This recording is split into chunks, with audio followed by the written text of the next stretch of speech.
민주당이 재산 논란을 빚은 김홍걸 의원을 제명했습니다. 김 의원은 무소속으로 의원직은 유지하게 됩니다. 국방부 압수수색을 벌인 검찰이 국방부 서버에서 추미애 장관 측 통화 기록을 찾지 못한 것으로 파악됐습니다. 휴가 연장을 위해 통상적 민원 절차를 밟지 않고 보좌관이 군 인사에 직접 요청한 것으로 보입니다. 감사원이 현 정부 실세인 노영민 비서실장에겐 업무 처리와 관련해 주의를, 문재인 대통령 측근 인사들은 부당성을 지적했습니다. 채용 비리 등의 혐의로 재판에 넘겨진 조국 전 장관 동생이 1심에서 징역 1년 실형을 선고받고 법정 구속됐습니다. 라임 사태 핵심 피의자에게 돈을 받고 금감원 내부 정보를 빼돌린 혐의로 기소된 청와대 행정관에게 징역 4년이 선고됐습니다. 엄마 없는 사이 끼니를 해결하려다 참변을 당한 형제가 집 인근 아동센터에도 가지 못할 정도로 방치되어 있었던 것으로 드러났습니다. 형제를 돕고 싶다며 후원 문의가 잇따르고 있습니다. 김종인 국민의힘 비대위원장이 경영계와 당 내부의 우려에도 이른바 기업규제 3법 입법에 찬성한다는 입장입니다. 당내 거센 반발에 일부 독소 조항을 해소하는 선에서 타협할 것이라는 전망도 나옵니다.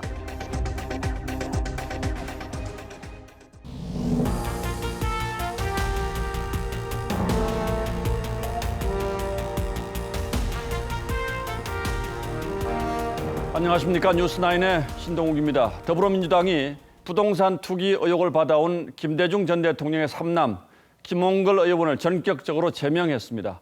당이 문제 삼은 건 집을 여러 채 보유해서 품위를 손상했고 당의 조사에도 협조하지 않았다는 겁니다. 물론 국민 정서를 건드리는 부동산 문제에 강력하게 대응한다는 의지로 볼 수도 있지만 민주당이 더 큰 논란을 낳았던 조국 추미애 전 현직 법무장관을 엄호한 것과 비교하면 이례적인 조치를 한 건 분명해 보입니다. 김 의원이 자진 탈당을 했다면 의원직을 상실하지만 이렇게 되면 의원직을 유지하게 됩니다. 때문에 민주당은 김 의원을 부실 검증한 책임을 피해가고 또 김 의원은 의원직을 유지하는 절충점을 선택했다고 볼 여지도 있습니다. 먼저 최원희 기자가 보도합니다. 지난 16일 이른바 아파트 쇼핑 의혹 등으로 당 윤리감찰단 1호 조사 대상에 오른 김홍걸 의원. 이틀 만인 오늘 민주당 지도부는 만장일치로 김 의원을 당에서 제명했습니다. 당의 부동산 정책 취지에 부합하지 않는 부동산 가다보유 등으로 당의 품위를 훼손하였음. 최인호 수석 대변인은 여러 소명을 들어보려 했지만 감찰 업무에 성실히 협조할 것으로 보이지 않았다고 설명했습니다. 김 의원은 2016년 6월부터 12월 사이 아파트 3채를 연달아 구입했다는 의혹에 총선 당시 10억 원이 넘는 서울 강동구 아파트 분양권을 누락한 사실, 또 처분하겠다고 공약한 강남 아파트를 자녀에게 증여한 것이 드러나 논란을 빚었습니다. 당 일각의 요청에도 김 의원은 탈당 의사가 없었던 것으로 전해졌습니다. 제명으로 의혹 규명은 선관위로 공이 넘어갔지만 비례대표인 김 의원은 무소속으로 의원 신분을 유지합니다. 국민의힘과 정의당 등 야당은 부친의 명예에 누를 끼치지 말고 의원직에서도 스스로 물러나라고 했습니다. TV조선 최원입니다. 이 전격적인 결정은 김대중 전 대통령의 비서관 출신인 김한정 의원이 오늘 오전 김홍걸 의원에게 결단을 촉구하는 글을 SNS에 올리면서 감지됐습니다.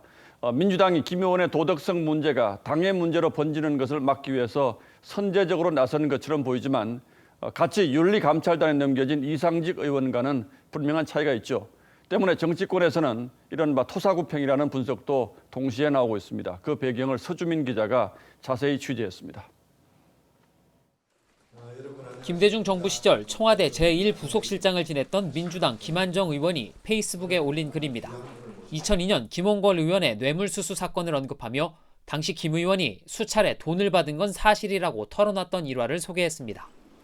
김 의원 거취 정리에 신호탄이 된 셈입니다.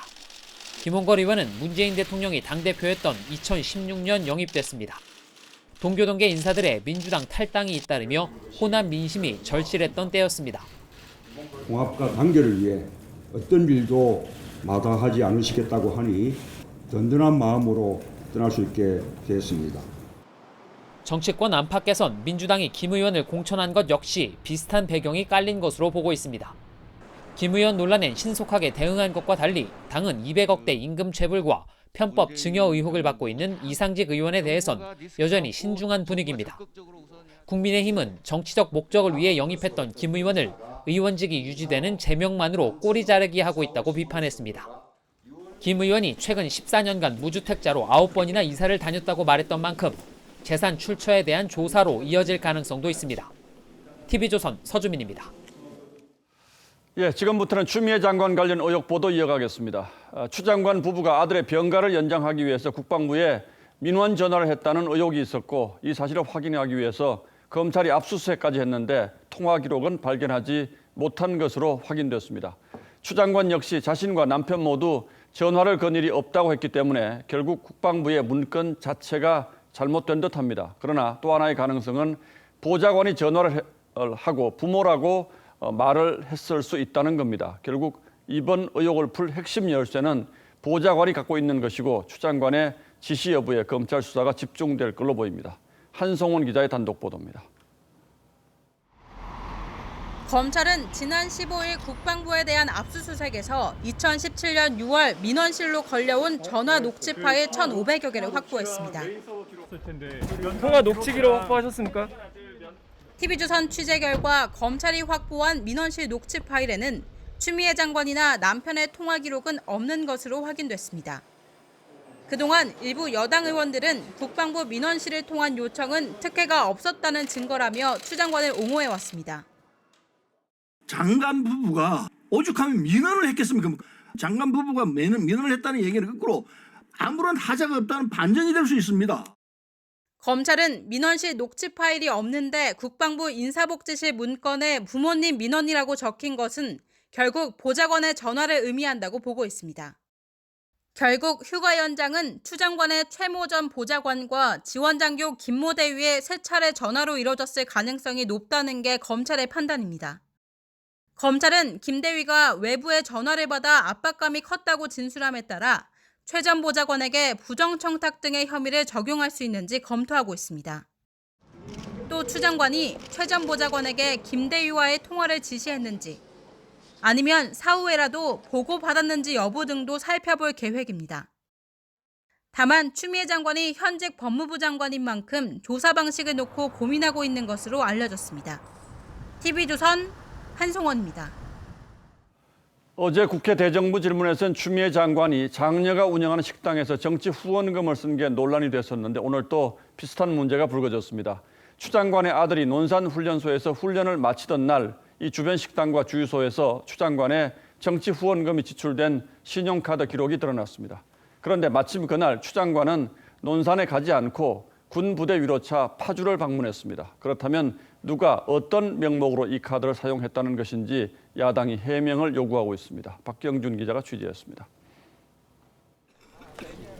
추미애 장관은 민주당 대표 시절인 2017년 1월 3일 파주의 군부대를 위문 방문하고 오찬도 했습니다. 아들 서모 씨가 논산훈련소를 수료하던 날이었는데 본인도 아들 대신 장병을 위문하러 왔다고 강조했습니다. 엄마로서의 역할보다 또 더불어민주당의 대표로서 이렇게 전선에 와서 나라 안보를 지키시는 여러분들을 위로하고. 그런데 당시 정치자금 지출 내역을 보면 추 장관은 논산훈련소 주변 주유소에서 5만 원, 정육식당에서 의원 간담회 명목으로 14만 원을 사용한 것으로 돼 있습니다. 오후 5시 반이었던 논산훈련소의 면회 종료 시간과 차로 4시간 걸리는 거리를 감안하면 추 장관이 직접 결제하기는 어려웠을 것으로 보입니다. 추 장관은 2015년에도 딸이 운영하던 식당에서 21차례 정치자금 250만 원을 사용했습니다. 이태원의 큰따님 식당에 식사하기 위해서 네. 이것이야말로 정치자금법 위반 문제일 뿐 아닙니다. 정치자금 허위 기재의 공소시효는 5년으로 딸의 식당 건과 달리 이번 건은 공소시효가 아직 남아 있습니다. 의원실의 한 보좌관은 당시 상황에 대해선 알지 못한다고 말했습니다. 추 장관은 또 둘째 딸의 프랑스 비자 발급과 관련한 대사관 문의가 부정청탁이 아니라고 했지만 외교부는 그에 앞선 2016년 9월 조기 발급 독촉은 부정청탁 사례라고 공지했던 것으로 드러났습니다. TV조선 박경준입니다. 나흘간 이어졌던 국회 대정부 질문은 자녀들에게 의혹이 제기된 추미애 장관으로 시작해 추 장관으로 끝났다고 해도 과언이 아닙니다. 야당은 끝없는 공세를 펼쳤고 추 장관은 강경하게 대응했습니다. 야당은 추 장관의 답변 태도가 차마 눈뜨고 볼 수 없을 정도로 오만했다며 비판했는데 추 장관의 답변 태도가 어땠는지 오늘의 포커스를 맞춰보겠습니다. 아들 부대의 휴가 연장을 문의했던 보좌관에게 사실관계를 확인해 봤는지 묻자 날선 반응을 보이는 추미애 장관. 통화를 할 수 없는 위치 아닙니까? 야당 의원님들께서 만들어 주셨지 않습니까? 피고발인으로. 차녀의 프랑스 유학 비자 관련 질의에 언성을 높이고. 그래서 의원님 결국은 늦게 비자 발급을 받아서 학교 기숙사도 놓치고 수강 신청도 놓쳐서 아이는 그 1학기 동안 온갖 고생을 다 하다가 유학은 실패를 하고 되돌아오게. 장녀가 창업했다가 폐업한 식당에서 쓴 후원금 내역을 지적하자 예민하게 반응했죠. 그런 아픈 기억을 소환해 주신 의원님의 질의에 진심으로 감사드립니다. 아들의 군 휴가 연장 의혹을 제기한 당직 병사를 이웃집 아저씨라 칭했고 다른 중대 소속으로 군인들은 같은 중대 소속이 아니면 이웃집 아저씨라고 속칭한다고 합니다. 그 이웃집 아저씨의 오인과 추측을 기반으로 해서 야당의 의혹 제기를 억지와 궤변이라며 공정을 논할 자격이 있는지 되물었습니다. 공정과 정의라는 게 그냥 새치혀에서 나오는 것은 아닐 것입니다. 실천하지 않은 분들이 억지와 궤변의 논리로 초선 의원에 대한 훈계도 잊지 않았습니다. 초선 의원으로서 이 마지막 질문을 그렇게 장식하는 것이 과연 바람직한지. 야당은 추 장관의 답변 태도를 비판했죠. 답변 태도는 차마 눈뜨고 볼 수 없을 정도의 오만과. 추 장관은 답변 내내 수사 결과를 기다린다고 했지만 야당은 결과에 관계없이 동부지검의 수사를 인정할 수 없다는 입장입니다. 국민 여론을 양분하고 대정부 질문을 블랙홀처럼 빨아들였던 추 장관 의혹은 언제쯤 풀릴 수 있을지. 뉴스라인 포커스였습니다. 청와대가 대통령의 측근 인사들에게 편법으로 월급 방식의 수당을 지급했다는 사실을 감사원이 적발했습니다. 그리고 노영민 비서실장을 지목해서 일을 제대로 하라고 주의를 준 사실도 확인됐습니다. 감사원이 당연히 해야 할 일을 한 것이지만 또 한편으로는 이례적인 일이라는 평가가 나오는데 윤동빈 기자가 그 의미를 설명하겠습니다. 지난 5월 청와대는 어린이날을 맞아 문재인 대통령 부부가 게임 캐릭터로 등장하는 영상 메시지를 한 업체에 의뢰해 제작했습니다. 함께 코로나19를 이겨내 주어서 고맙습니다. 사랑합니다. 감사원은 청와대가 제작비를 먼저 지급한 뒤 나중에 계약서를 쓴 사실을 확인하고 노영민 비서실장에게 관련 업무를 철저히 하시기 바란다며 주의를 줬습니다. 100만 원 단위 정책 연구 용역을 발주하더라도 이를 공개해야 한다고도 했습니다. 두 차례나 비서실장을 적시하면서 주의를 준 겁니다. 청와대가 대통령 직속 국가균형발전위원회 송재호 전 위원장과 일자리위원회 전 부위원장인 이용섭 광주시장 등 3명에게 매달 수백만 원의 자문료를 월급처럼 지급한 것에 대해서도 지급 기준을 마련하라고 지적했습니다. 세 사람 모두 두 차례 대선 때 캠프에 몸담았던 문 대통령의 측근들입니다. 일각에선 월성 1호기 원전 조기 폐쇄와 감사위원 임명 등을 놓고 원칙을 고수했던 최재형 감사원장이 청와대를 향해 각을 세웠다는 평가가 나옵니다. 청와대가 특별감찰 운운해도 감사원은 뚜벅뚜벅 묵묵히 가면 됩니다. 하지만 감사원은 법과 원칙에 따른 발표였다는 입장을 보였고 청와대도 감사원 지적대로 점검하고 있다며 말을 아꼈습니다. TV조선 윤동빈입니다. 감사원이 청와대를 향해서 이런 감사 결과를 내놓고 발표한 것 자체가 이례적이라는 평가가 많습니다. 한편으론 청와대와 각을 세워온 최재형 감사원장을 거론하는 사람들도 적지 않죠.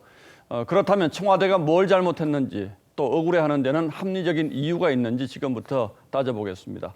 자, 조정린 기자, 네. 청와대도 당연히 감사를 받을 텐데 이게 이례적이라는 말이 나오는 건 왜 그렇습니까? 물론 이전에도 청와대를 상대로 한 감사가 있었지만 예. 매우 드물었습니다.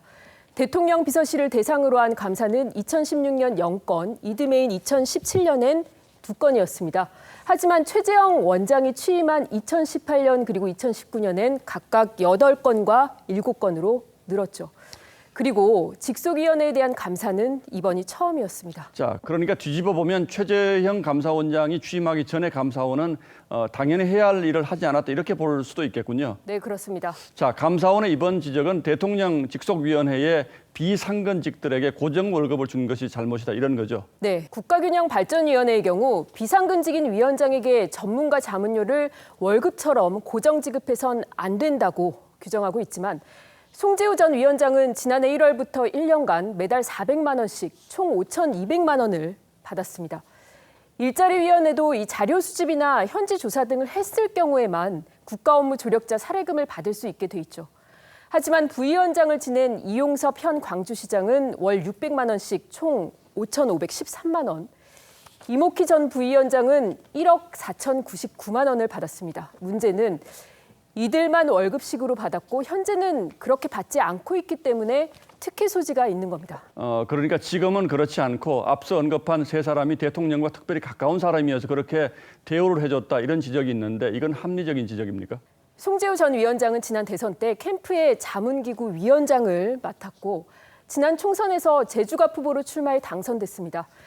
이용섭 광주시장은 대선 캠프에서 비상경제대책단장을 맡았고 이목희 전 의원은 2012년 대선에서 캠프 기획 본부장을 맡았었습니다. 이 세 사람의 이력을 보면 대통령 입장에서는 좀 챙겨줘야 되겠다 이런 마음이 들 수도 있다라는 생각이 드는데 그럼 청와대는 여기에 대해서 뭐라고 해명을 하고 있습니까? 청와대 핵심 관계자는 비상임이지만 사실상 상근으로 업무를 수행했고 자문료 등을 선정하는 게 쉽지 않아 부득이하게 월정액을 줬다고 설명했습니다. 하지만 이 규정 위반 자체를 부인하지는 않았습니다. 자, 그렇다면 다른 사람들은 그렇게 하지 않았는지 또 따져볼 대목이 있는 것 같고 특히 최재형 원장의 현 여권과 불편한 관계를 언급하는 분들도 많더군요. 네, 그렇습니다. 최 원장은 월성 1호기 조기 폐쇄 결정의 이 타당성 감사와 관련해 여권으로부터 수차례 사퇴 압박을 받았습니다. 최근 추미애 법무장관 아들의 특혜 의혹 공방이 벌어지는 상황에서 검찰과 권익위마저 정권 눈치를 보는 것으로 비춰지는 것과 비교하면 정권 2인자라고 할 수 있는 대통령 비서실장에게 직접 주의를 준 이 감사 결과가 정치권에도 적지 않은 파장을 낳은 건 분명해 보입니다. 예, 제가 보기엔 감사원이 원칙대로 일을 처리한 것 같은데 또 다른 해석을 하니까 최재형 원장이 좀 불편할 수도 있겠군요. 예, 조정린 기자 잘 들었습니다.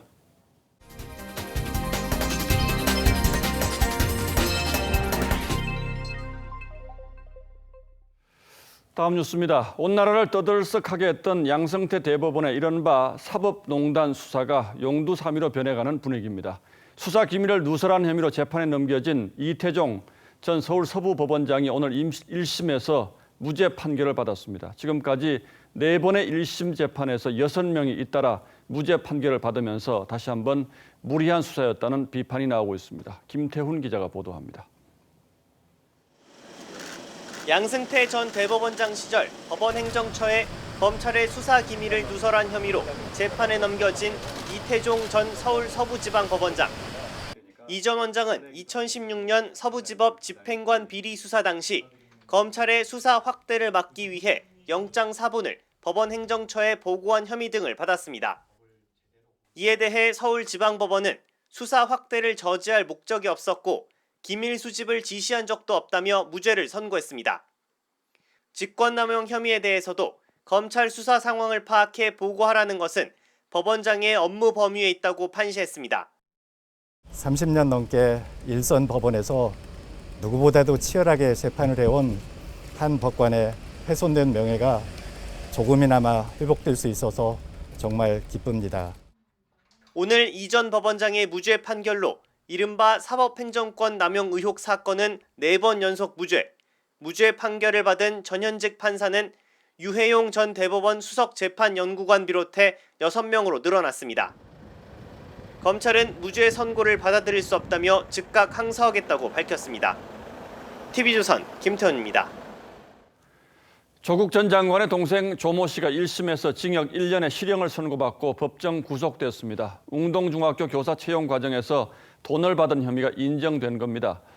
조 전 장관은 자신의 문제가 불거진 뒤에 가족에 대한 저인망식 수사가 있었고 이 과정에서 이 비리가 적발됐다며 검찰을 원망하는 듯한 글을 SNS에 올렸습니다. 장윤정 기자가 보도합니다.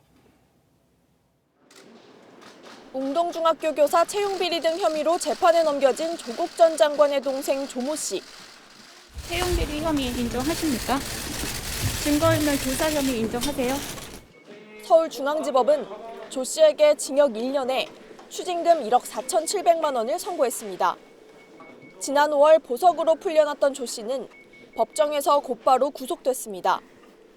재판부는 조 씨가 웅동중학교 교사 선발 과정에서 지원자 2명에게 1억 8천만 원을 받고 시험 문제와 답안지를 넘겨준 혐의를 유죄로 인정했습니다.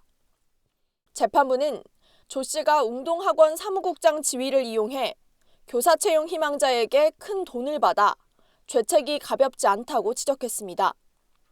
하지만 재판부는 조 씨의 7개 혐의 가운데 특경법상 배임 혐의와 증거인멸 교사, 범인 도피 혐의 등은 무죄라고 봤습니다.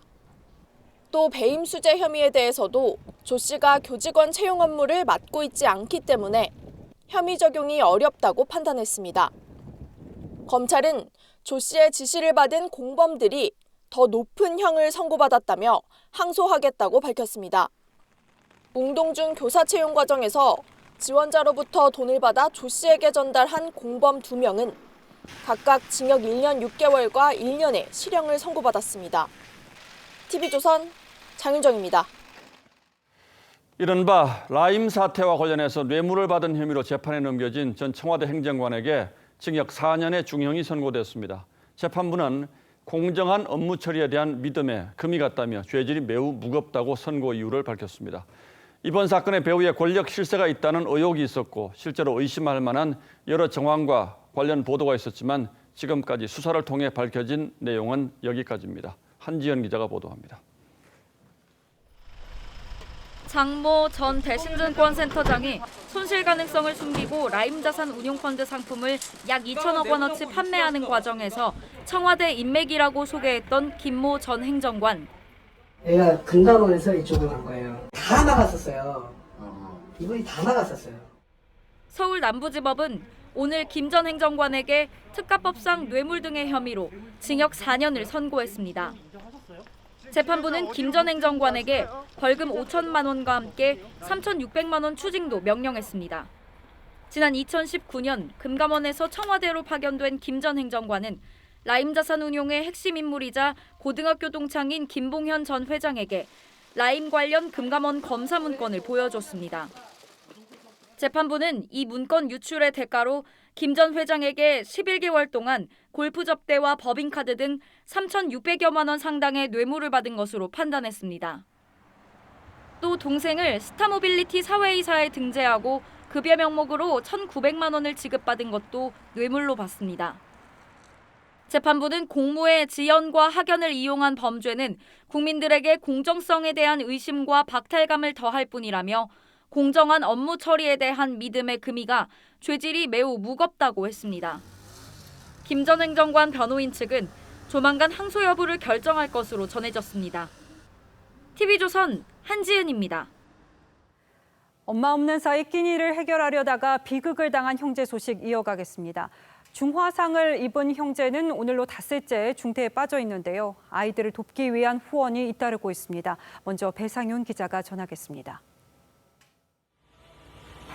온몸에 큰 화상을 입은 형제들의 건강 상태가 닷새째 호전되지 않고 있습니다. 형제는 오늘도 산소 호흡기에 의존한 채 중환자실에서 치료를 받고 있습니다. 안타까운 소식이 전해지면서 이들을 돕겠다는 문의가 잇따르고 있습니다. 오늘 하루 학산나눔재단에 접수된 기부 신청서는 50건이 넘었습니다. 오늘만 해도 50분이 넘어가시는 것 같아요. 다양한 방법으로 계속 문의를 해주시고 의사표시를. 형제들의 치료비를 돕기 위해 관계기관들도 나섰습니다. 인천소방본부는 자체 기금 500만 원을 치료비로 내놨고 미추홀구도 긴급 의료비 300만 원을 지원하기로 했습니다. 저희가 알아볼 수 있는 긴급 지원이라든지 최대한 해드리고요. 일반 기타 이제 민간에서 하는 후원이나 이런 거는 그냥 자발적으로 하시는 거니까. 정치권에서는 자성의 목소리가 나왔습니다. 민주당 양양자 최고위원은 더 이상 부끄러운 어른이 되지 말자며 대책을 촉구했습니다. 우리 공동체와 국가가 면책되는 것은 아닐 것입니다. 국회의원으로서 집권 여당의 지도부로서 너무나 부끄럽습니다. 국민의당 안철수 대표는 SNS를 통해 전국민 통신비 지원 예산으로 방치된 아이들의 생명부터 구하자고 호소했습니다. TV조선 배성윤입니다. 형제의 비극은 분명 막을 수 있었던 사고였습니다. 우선 형제의 엄마는 관계기관에 거듭된 권고에도 집 앞 150m 거리에 있는 위탁 돌봄 기관에도 아이들을 맡기지 않았습니다.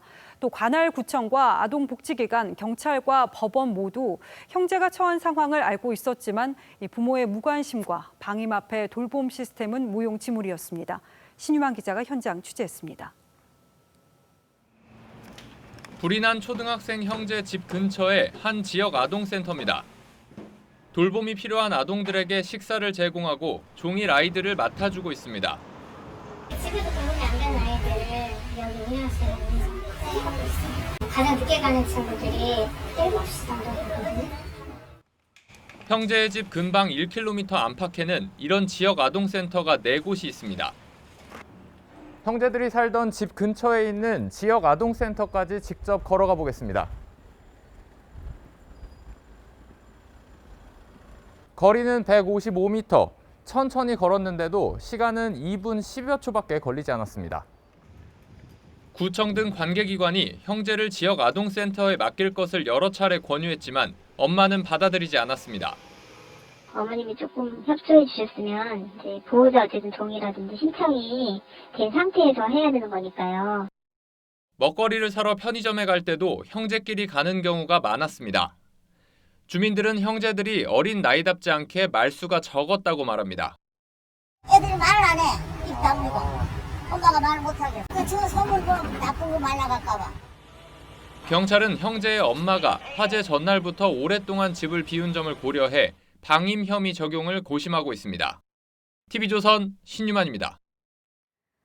코로나 신규 환자가 16일째 100명대를 유지하면서 좀처럼 두 자릿수로 내려오지 않고 있습니다. 방역당국은 사실상 전 세계가 3차 세계대전을 치르고 있고 국내 상황 역시 그 어느 때보다 아슬아슬하다고 평가를 하면서 추석 연휴 기간 이동 자제를 다시 한번 간곡히 요청했습니다. 황병준 기자입니다. 서울 종로구 서울지방국세청입니다. 지난 16일 첫 확진자가 나온 뒤 4명이 추가 확진되면서 직원과 가족 등 5명이 감염됐습니다. 경기 광명시 기아차 공장은 2명이 추가돼 13명으로 늘었고 경기 부천시 남부교회에서도 2명이 더 나와 현재까지 17명으로 집계됐습니다. 지금 상황은 용수철처럼 튀어오를 수 있는 코로나19의 대규모 유행을 거리 두기로 억제하고 있는 형국입니다. 신규 확진자 126명 가운데 국내 발생은 109명인데 감염 경로를 모르는 환자 비율은 나흘째 최고치를 경신해 26.8%에 달했습니다. 미성년 환자의 85%가 무증상이나 경증이라는 국내 연구 결과도 있습니다.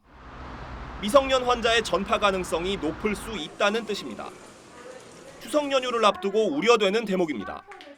올해 고대하던 부모님과의 만남, 자제분들과의 화목한 시간을 잠시 미뤄주심에 방역당국으로서는 죄송하고 감사한 마음입니다. 세계적인 재유행 상황에서 해외 유입 환자도 어제 8명보다 늘어난 17명으로 집계됐습니다.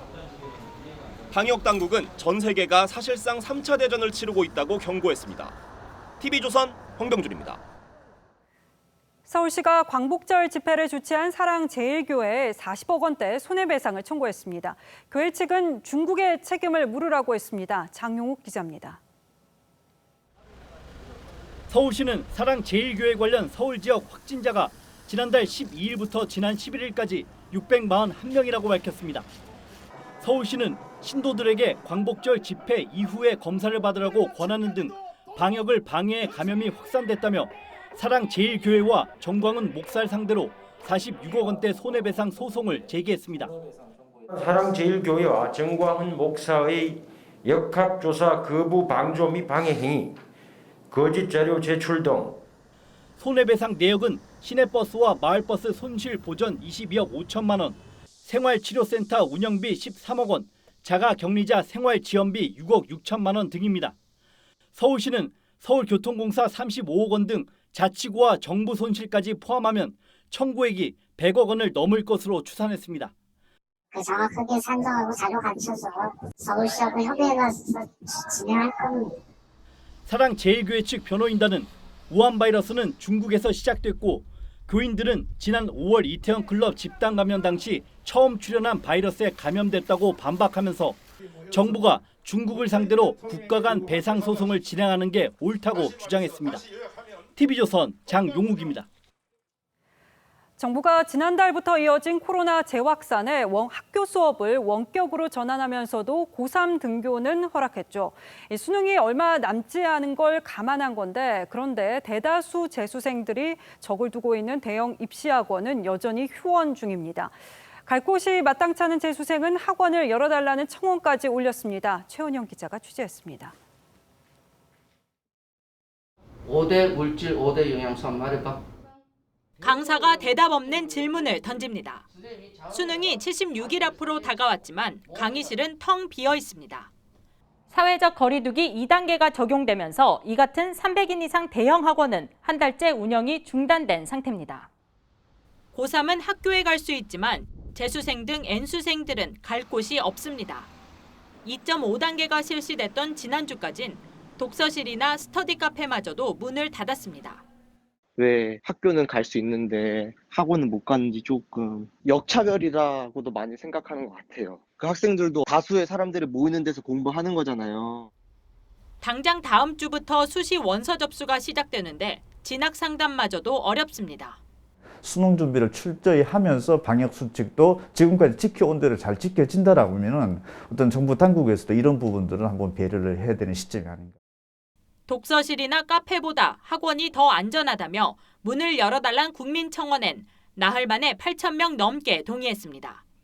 지난해 수능 응시 인원 10명 가운데 3명은 N수생이었습니다. TV조선 최원영입니다. 750조 원이 넘는 국민 노후 자금을 맡고 있는 국민연금공단에서 직원 4명이 대마초를 피웠다가 적발됐습니다. 특히 이 직원들은 국민이 낸 연금으로 주식, 부동산 등 이 비금융에 투자를 해서 수익 추구하는 부서에 있어서 충격이 큰데요. 주로 퇴근 후에 대마초를 피운 것으로 조사됐습니다. 오선열 기자입니다.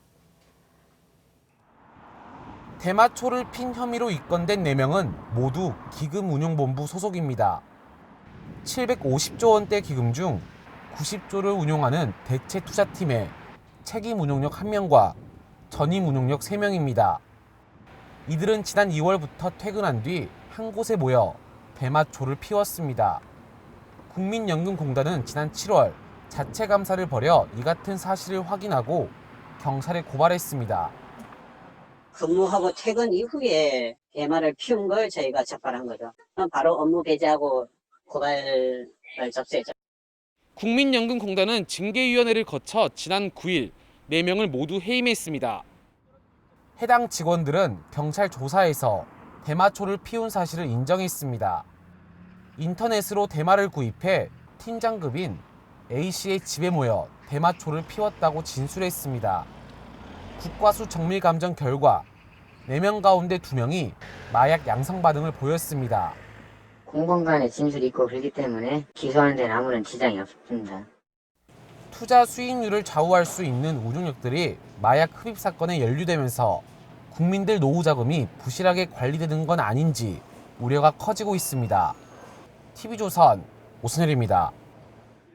후원금 사기 의혹 등으로 인터폴에 적색 수배 중인 윤지호 씨가 SNS를 통해서 반박을 이어가고 있습니다. 이번에는 캐나다 당국은 나에게 체포영장을 발부하지 않았다고 주장했습니다. 연일 수사 당국 보란 듯이 글을 올리고 있는 거죠. 이에 경찰은 윤 씨가 잘못 파악하고 있는 부분이 있다고 했는데 어떤 얘기인지 정준영 기자가 보도하겠습니다. 윤지호 씨가 오늘 오전 SNS에 올린 사진입니다. 캐나다 연방경찰 범죄경력조 해결과 범죄 기록이 없다고 나옵니다. 윤 씨는 이어 캐나다에서 나에 대한 체포영장이 발부되지 않았음을 확인받았다고 썼습니다. 현재까진 한국 인터폴에 요청만 돼 있다고 했습니다. 윤 씨는 지난 8일엔 생일 파티 영상을 올렸습니다. 당시 윤 씨를 왜 잡아들이지 않느냐는 비판이 일었고 법무부는 소재가 불명확해 지명 수배 중이라고 했습니다. 그러자 윤 씨는 법무부가 집 주소를 알고 계속 집에 있다며 조롱하는 듯한 글을 올리기도 했습니다. 경찰은 윤 씨에 대한 적색 수배는 지난해 11월 내려졌고 아직 유효하다고 반박했습니다. 인터폴 적색 수배와 윤 씨가 언급한 캐나다 경찰의 체포영장은 서로 다른 개념이라고도 설명했습니다. 법무부는 캐나다 법원에서 진행 중인 범죄인 인도 절차에 따라 윤 씨 송환이 이루어질 것이라고 했습니다. TV조선 정준영입니다.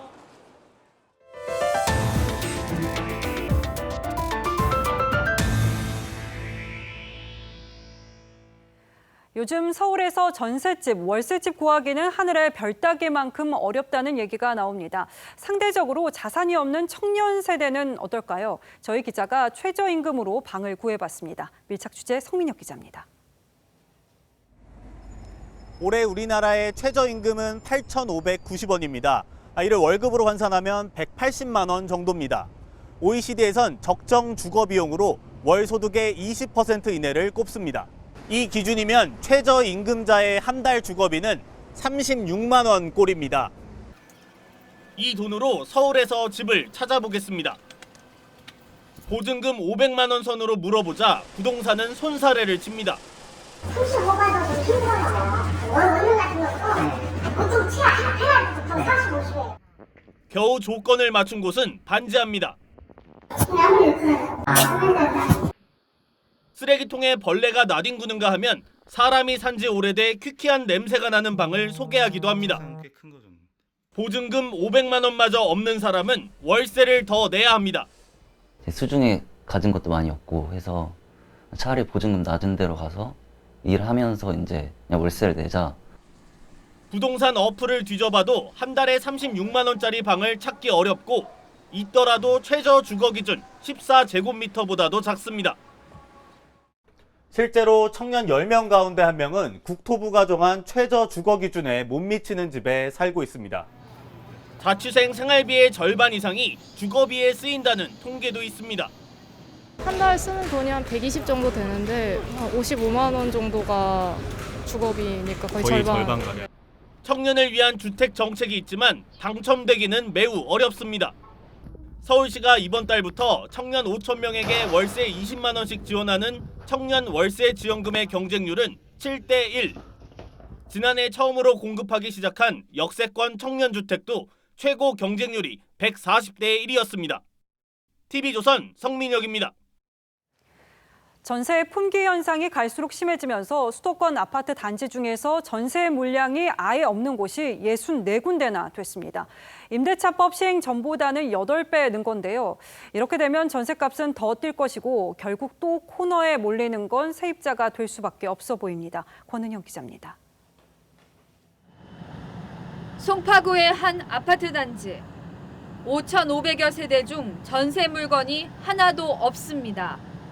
현재는 물건이 하나도 없어요. 월세만 나와 있고 임대 3법 때문에 그래요. 재건축을 앞두고 이게 관리 처분 들어가기 전에 입주를 해야 되잖아요. 전세가 없게끔 만들었어요. 동대문의 이 아파트 단지도 1,500세대가 넘지만 전세 물건이 없긴 마찬가지입니다.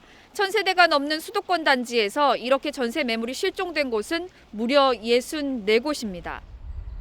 임대차법이 시행되기 전 단 8곳이었던 것과 비교하면 8배나 늘어난 겁니다. 서울 아파트 단지 중 전세 매물이 5개 이하인 곳도 122곳이나 됩니다. 이처럼 전세 매물이 귀하다 보니 부르는 게 값입니다. 서울 아파트 전세값은 64주 연속으로 올라 1년이 넘게 상승세를 유지하고 있습니다. 올해 들어선 5.9%나 상승해 5년 만에 최고치를 기록했습니다. 전월세 상한제라든가 계약갱신 청구권 같은 것들을 충분한 검토 없이 그리고 이제 전역에다가 다 지정하는 바람에 물량이 이제 줄어들게 됐습니다. 본격적인 가을 이사철이 시작되면 전셋값은 더 오를 것으로 전망돼 세입자들의 집 찾기는 점점 더 힘들어질 것으로 보입니다. TV조선 권은영입니다. 예, 다음 뉴스입니다. 오늘 임명장을 받은 서욱 국방장관에 이어서 원인철 합참의장 후보자에 대한 인사청문회가 열렸습니다. 보고서 채택까지 마무리가 되긴 했습니다만 북한의 미사일 도발을 전후해 여러 차례 골프장을 찾았던 사실이 드러나 논란이 되었습니다. 김도형 기자가 보도합니다. 2016년 4월 23일 북한은 잠수함 발사 탄도미사일을 쏘아올렸습니다. 새로 개발한 대출력 고체 발동기를 이용한 단도탄의 수직 비행 체제에서의 비행 동력학적 특성, 계단 열 분리의 믿음성. 당시 곤군 참모차장이었던 원인철 합창의장 후보자가 다음날 간 곳은 충남 계룡대 골프장이었습니다. 북한이 대륙간 탄도미사일을 쏜 2016년 10월 15일에는 당일에 골프장을 찾았습니다. 그렇게 말씀 다음 날은 그렇다 치더라도 당일은 그러면 골프장 가시면 안 되잖아요. 저 시간대에는 그 사실이 인지가 안 된 상태였습니다. 이렇게 북한의 도발 당일이나 이틀 이내에 골프장에 출입한 기록은 모두 6번이었습니다. 야당의 공세가 계속되자 여당 의원들은 원 후보자 엄호에 나섰습니다. 민주당 안규백 의원은 군대에서 골프는 운동이지 스포츠가 아니라고 말했고, 김병주 의원은 다음날 정도에 운동하는 것은 문제가 없다며 원 후보자를 감쌌습니다. 2013년 최윤희 합참의장 후보자 청문회에서는 야당이었던 민주당이 최 전 의장을 향해 북한 도발 때 골프를 쳤다며 중독 수준이라고 몰아세운 바 있습니다. TV조선 김도영입니다. 민주당의 총선 공약이자 문재인 정부의 주요 국정과제였던 이른바 공정경제 3법을 두고 야당인 국민의힘이 내부적으로 복잡한 상황을 맞고 있습니다. 재계에서는 기업 옥죄기 3법이라고 부를 정도로 강하게 반대하고 있고, 적지 않은 야당 의원들이 독소 조항까지 통과돼서는 안 된다는 입장이지만 경제 민주화를 주장해온 김종인 위원장의 생각은 좀 다른 듯합니다. 자칫하면 김종인 위원장의 리더십 문제로 비화할 가능성도 있어 보입니다. 보도에 홍현주 기자입니다. 이른바 공정경제 3법 핵심은 소액주주가 별도 감사위원을 선임하게 하고 모회사 주주가 자회사 이사를 상대로 소송을 걸도록 하는 겁니다.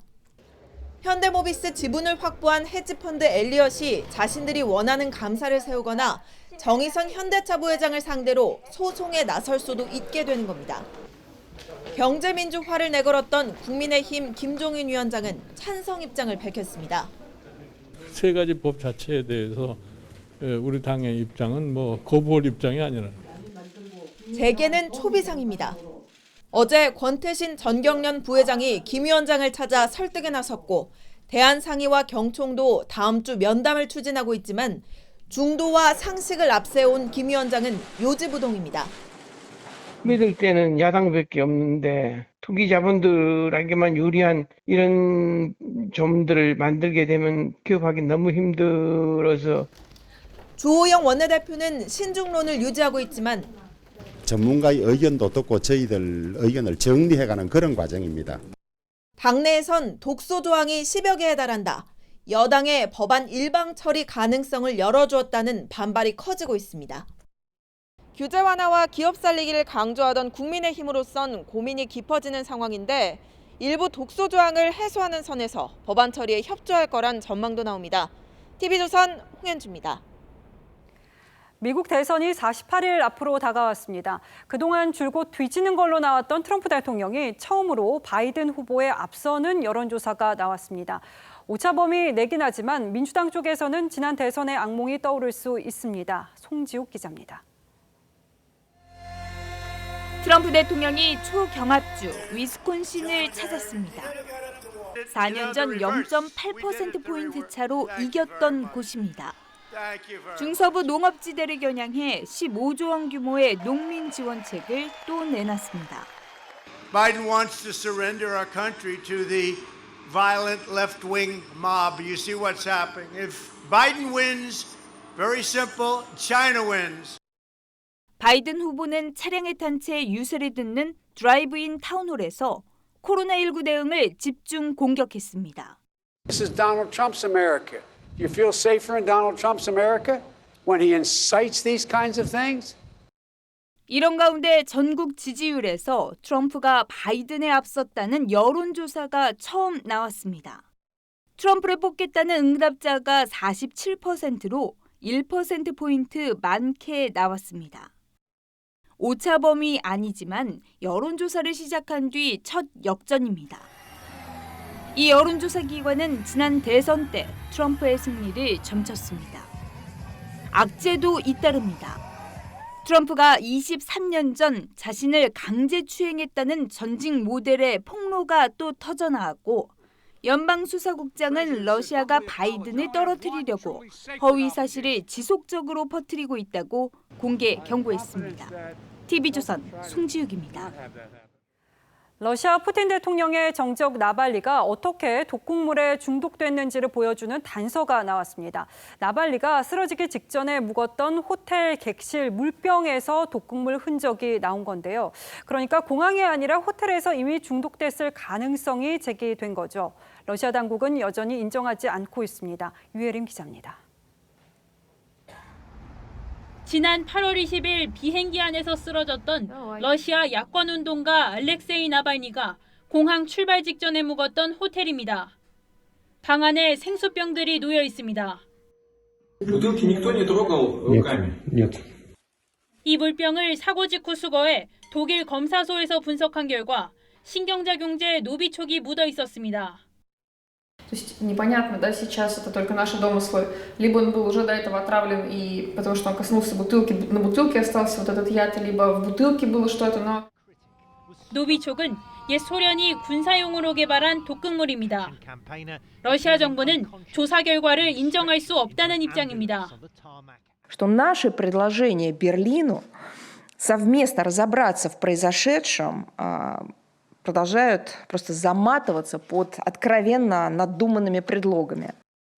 노비촉 개발자 중 한 명은 물병에 묻었다면 병을 접촉한 모든 사람이 사망했을 것이라고 반박했습니다.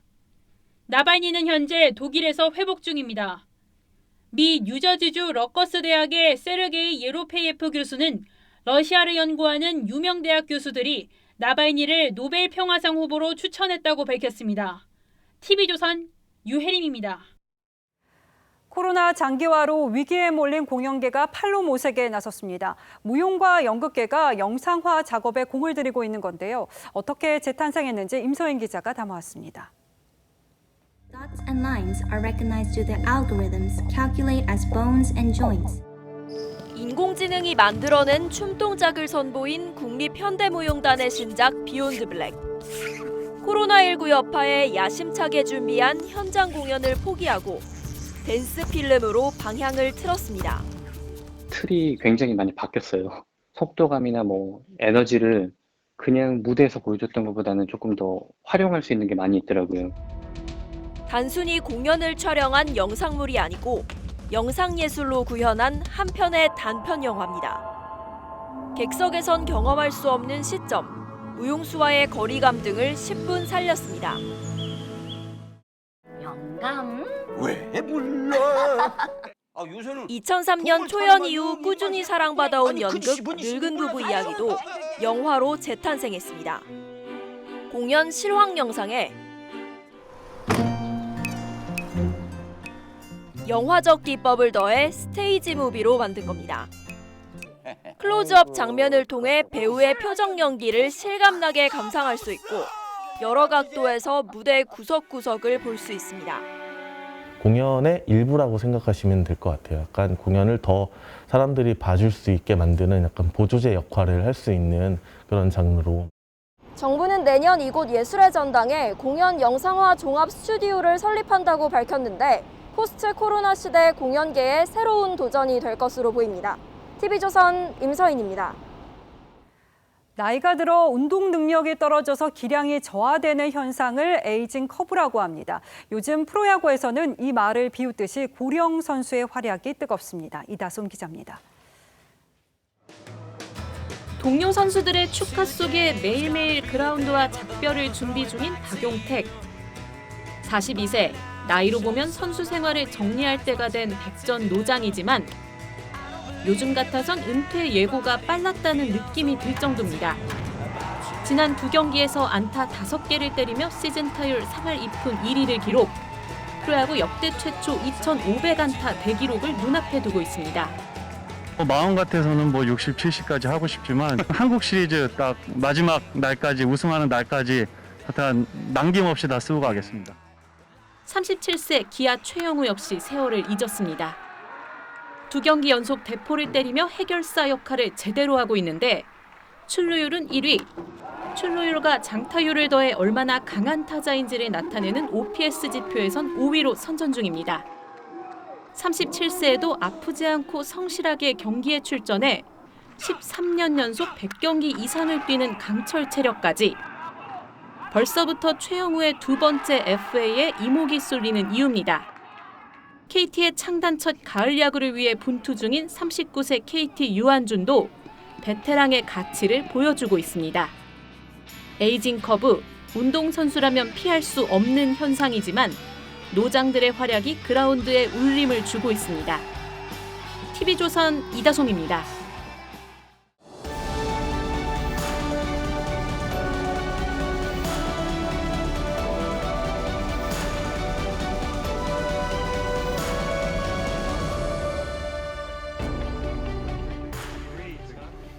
벌써 30년도 넘은 영화 레인맨입니다. 이기적인 동생이 자폐증을 앓는 형과 여행하면서 형제애를 깨닫는 이야기죠. 동생은 어릴 적 자기를 보살펴줬던 레인맨을 상상 속의 친구로만 여겼다가 비로소 그 정체를 알게 됩니다. You? You're the Rain Man? So you were the one that sang with me? 형이 기울였던 사랑은 동생을 진지한 새 삶으로 이끕니다. 시인이 동네 목욕탕에 갔더니 초등학교 1, 2학년쯤 되는 아이가 고만고만한 동생을 씻기고 있습니다. 때밀이 침상에 동생을 눕혀놓고 엄마처럼 야무지게 때를 밀어줍니다. 엉덩이, 어깨, 발바닥, 배, 사타구니 구석까지 손을 넣어 예쁘게 반짝반짝 닦아주는 것이었다. 시인은 형제여 죽는 날까지 그렇게 살아라고 중얼거리다 눈물을 떨구고 말았습니다. 며칠 전 초등학생 형제가 둘이서 끼니를 때우려다 불이 났습니다. 출동한 소방관들은 의식을 잃고 쓰러진 형제를 발견했습니다. 10살 형은 침대에 엎드려 있었고 8살 동생은 누군가 이불을 둘러친 책상 아래에 웅크리고 있었습니다. 형은 몸 절반의 중화상을 입어 중환자실로 옮겨졌고 동생도 아직 의식을 되찾진 못했어도 이불 덕분에 다리에 가벼운 화상을 입는 데 그쳤습니다. 소방관들은 형이 동생을 구하려고 책상 아래로 밀어넣고 이불로 감싼 것 같다고 했습니다. 형제는 저녁이면 편의점에 와서 아동 급식 카드로 먹을거리를 사가곤 했다고 합니다. 동생은 늘 형을 잘 따랐고 한 번은 형이 고무장갑을 사러 와서 물었더니 자기가 설거지를 한다고 말했다고 하죠. 이웃들은 엄마가 형제를 제대로 돌보지 않는다고 3차례 신고했고 지난달엔 경찰이 엄마를 아동학대 혐의로 입건하기도 했습니다.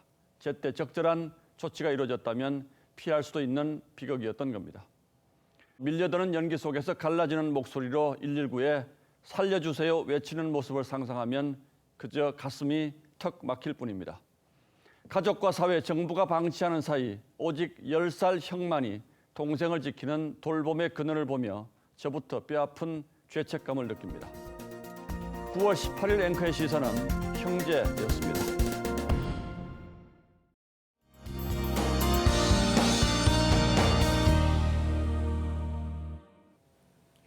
주말에 세차 계획 있으시다면 일요일이 좋겠습니다. 일요일은 종일 전국이 맑겠는데요. 다만 토요일인 내일은 중부와 경북 지역에 비가 내리겠습니다. 그래도 비가 약한 수준에 그치겠고요. 내리더라도 잠깐 내리고 지나가겠습니다. 강수량은 5에서 20mm로 예상됩니다. 요즘 아침 저녁으로 꽤 서늘한데요. 내일은 안동과 대구가 14도까지 떨어지는 등 얇은 겉옷이 필요하겠습니다. 한낮에는 대체로 선선하겠습니다. 내일 서울이 25도, 대구는 27도까지 오르겠습니다. 다음 주는 일교차가 더 커지겠습니다. 면역력이 떨어지면 바이러스에는 더 취약해지니까요. 건강관리 잘하셔야겠습니다. 날씨였습니다. 9월 18일 금요일 뉴스9은 여기서 모두 마치겠습니다. 시청해주신 여러분 고맙습니다.